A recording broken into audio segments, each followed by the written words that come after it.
Salut les gars, j'espère que vous avez la forme. Aujourd'hui, faites très attention.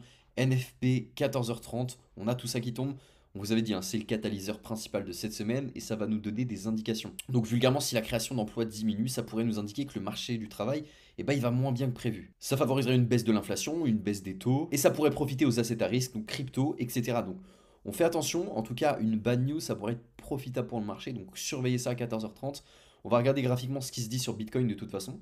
Oui, hein, ça reste paradoxal, on a une bad news et ça pourrait être profitable pour nous. On va regarder tranquillement ce qui est en train de se faire, parce qu'on a aussi une news qui est tombée et ça fait pas mal de bruit là depuis un moment. Suite à l'affaire Silk Road, là il y a 69 000 bitcoins qui ont reçu le top d'être vendus par le gouvernement US. On n'oublie pas, hein, on est toujours sur la bureaucratie Biden. Trump n'est pas en fonction. Et avant le 20 janvier, il peut se passer des dingueries, les gars. Il peut se passer des dingueries. Ou alors, on peut faire en sorte de faire du FUD. Mais honnêtement, ce que je vois graphiquement, on va regarder directement. C'est que là, on avait beaucoup de gens qui étaient en train de shorter le marché. On avait cette épaule tête épaule que j'avais annoncé hier dans la vidéo, hein, ceux qui l'ont vu. Maintenant, ce qu'il fallait, c'était maintenir ça. Et ce qu'on voit, c'est qu'on a un petit rebond à court terme. Donc moi, j'ai joué ce rebond-là. Parce que les datas au niveau de l'inflow et de l'order flow en général, on avait énormément de gens qui étaient en train de shorter le marché. Par contre, c'était très risqué, encore une fois, hein. Et je pense qu'on ira plus bas. Honnêtement, je pense qu'on ira plus bas. En 4 heures, on a une FVG à bosser. Donc, on va se mettre... Je vais essayer de zoomer un peu plus. Pour moi, en 4 heures, ici, on a des niveaux à bosser. Donc là, on a un R de 2-3 qui est positif. C'est tourner mon trade, je vais voir ce qui se passe. En attendant, voilà, si vous ne tradez pas, que vous n'avez pas de stratégie, que vous gérez mal votre risque, ne faites rien les gars parce que ça va être compliqué. Et la dynamique à terme, elle peut être positive parce qu'on voit que les retails sont en train de shorter comme pas possible. Mais on aura une continuité baissière, et ça j'en suis persuadé parce qu'on le voit, hein, de toute façon. On voit qu'il y a une théorie de dos qui est en train de se créer avec, de toute façon, c'était Del Shoulders. Si on a un haut et un haut, bah, ça serait une continuité saine, hein, dans tous les cas. Et comme je vous ai dit, en daily, on a une FVG qui me trigger, c'est au niveau des 83 300. Donc celle-là me fait peur, on pourrait s'arrêter peut-être un peu avant, on va voir les 85 000, même il y a ce qui se fait en attendant, faites attention à ce qui se passe. On va surveiller l'affaire Silk Road aussi de très près, parce que je crois que sur Arkham on peut trouver le wallet du gouvernement US, donc on vous fera un petit post et je vous ferai un petit update sur ce qui se passe. Si on voit que le wallet du gouvernement US commence à déplacer des bitcoins sur Coinbase ou autre, ben là on prendra des décisions, hein, je vous le dis, et on pourra commencer à voir pour shorter le marché, avoir une vraie information. En attendant, là, on voit qu'il y a de la panique. Si on va de toute façon sur le Fear and Greed, donc on va sur le Fear and Greed, on voit que les gens commencent un peu à paniquer. Mais c'est pas assez pour moi, c'est pas assez. Donc le setup actuel, maintenir cette borne-là, vous la voyez au 91 000. Je pense qu'on viendra à la break, comme expliqué. Maintenant, encore une fois, beaucoup de data à prendre en compte. Moi, je laisse le marché très loin. Ce trade-là sur Bitcoin, je l'ai pris hier. Je voulais pas vous le partager parce que honnêtement, j'étais incertain. J'ai risqué 0,30, même pas 1% de mon capital de trading. Donc voilà, c'est risqué. C'est ce que je suis prêt à perdre. Donc faites attention encore une fois. On peut aller encore un peu plus haut sur Bitcoin. Ne faites pas n'importe quoi, ne rentrez pas n'importe comment parce que sinon vous allez vous faire arracher. Moi, je vais couper rapidement mes positions de toute façon. Et ce qu'on a vu hier de toute façon au niveau de l'inflow et de l'order flow, on avait beaucoup de gens qui étaient en train de shorter.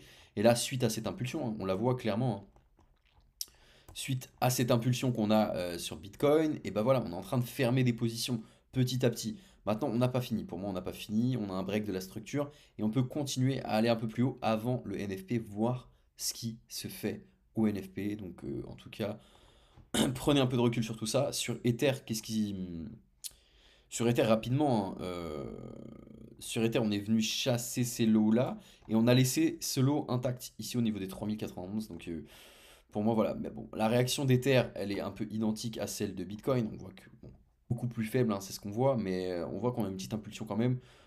L'idée, voilà, on a laissé cette zone d'imbalance intacte ici. Hop, tout ça. Pourquoi pas venir faire quelque chose dans ce style-là? Pour moi, comme d'habitude, avec la continuité de la théorie de dos qu'on a avec des bas de plus en plus hauts. La configuration actuelle sur Ether et Bitcoin, elle est quasiment identique, mais qu'on voit. On voit de toute façon que Bitcoin a une dynamique beaucoup plus puissante parce que là, voilà, on est beau de plus en plus bas. Et si on fait ça, bah, ça serait la continuité pour aller chasser plus bas. Donc moi, je fais attention, j'ai pas de retournement, de retournement clair, j'ai pas d'information. Donc voilà, mis à part le long à terme en intra que j'ai pris sur Bitcoin, je ne fais rien.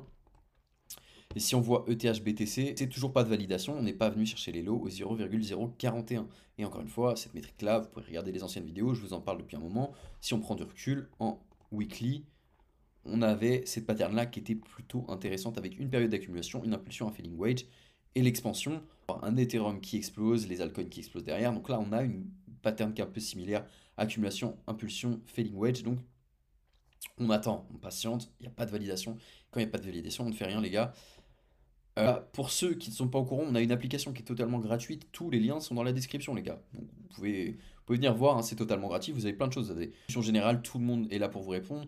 Des rediffusions de live, une bibliothèque articles avec des altcoins. Vous pouvez sélectionner les projets que vous voulez, vous avez un article dessus. De l'analyse technique que je vous fais parfois. Hop, ça. De l'analyse technique que je vous fais parfois, de l'actualité token, 5 heures de formation, etc. N'hésitez pas, tout est dans la description. Et vous pouvez aussi réserver votre appel de coaching qui est gratuit dans l'application, 30 minutes avec moi ou un de mes associés. Donc n'hésitez pas, c'est gratuit. Donc voilà les gars, je pense que ça va être une vidéo assez courte aujourd'hui. On va attendre le NFP 14h30. On vous fera un petit update dans l'application dans tous les cas. Donc restez un peu résilients. Ceux qui étaient sur Instagram avec moi, je vous avais parlé du swing que j'avais pris sur le Lucas Oil, donc le pétrole. Donc là, ce qui est positif, donc on avait un R de 3,2, pas mal. En daily, j'attends la clôture au-dessus de l'EMA 200 période expo. Donc en gros, donc je laisse tourner mon swing sur le pétrole, les gars. Donc je vous en avais parlé sur Instagram, si vous voulez voir un peu ce que je fais parfois. Je vous poste les configurations que je prends. Vous les prenez pas, vous gérez votre risque, c'est important. Dans l'application, vous avez une petite formation, comment gérer votre risque, comment calculer votre taille de position, etc. Je suis pas que sur les cryptos, mais je suis sur les produits financiers en général. Donc n'hésitez pas à aller voir et à me rejoindre sur Instagram aussi. Donc je pense que ça va être tout. De toute façon, là on voit qu'on a un petit regain sur les altcoins à court terme. Donc ne vous précipitez pas. On a eu une bonne news aussi sur AXBT qui vient d'être listé sur Binance. Donc voilà, ça réagit très bien suite à cette annonce-là. Et voilà, on était sur une polarité. Donc graphiquement, les gars, en fait, il y a tout le temps des choses à jouer. Graphiquement, on était sur une polarité, rebond, news en même temps. Que dire de plus? Donc les agents IA, ça commence à vraiment faire parler. Donc on vous a fait un article de toute façon dans l'application, n'hésitez pas à aller voir. Bon voilà, fin de la vidéo, je pense que je vais pas aller plus loin aujourd'hui, on va attendre le NFP, pas trop de data, donc on fait pas n'importe quoi sur le marché. Moi je vous dis à dimanche pour une petite vidéo qu'on vous prépare sur un projet que vous allez adorer, hein, un projet super. Donc moi je vous dis à dimanche les gars, merci pour tout, bon week-end, profitez bien, pas trop d'alcool, pas trop de fêtes, reposez-vous, ciao.